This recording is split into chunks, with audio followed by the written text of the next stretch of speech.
And then again, this remarkable, it didn't work well. There's no universal standard of what works well. You have yours, I have mine.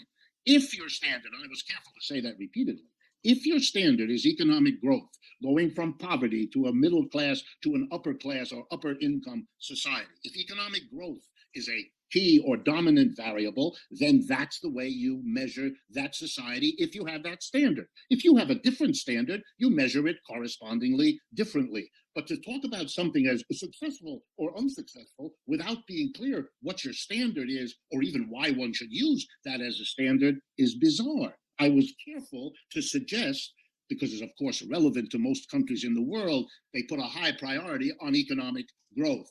And the Soviet Union and the People's Republic of China remain the two outstanding examples of rapid economic growth over the last century. You can diddle around with the statistics. For the last 25 years, I have every year read about how Chinese statistics are unreliable. Okay, I used to be a statistician. All statistics are unreliable. I'm sure theirs are unreliable too. But in fact, over time, with enough observations, you begin to get a sense of whether they were completely made up, whether they were exaggerated, which is the best you can do. The Soviet Union's development from 1917 to where it was in 1975 is extraordinary. If you realize it encompassed two world wars, mostly fought on Soviet territory, and the Civil War and the Revolution, the achievement becomes absolutely stunning. And the Chinese have done them one better.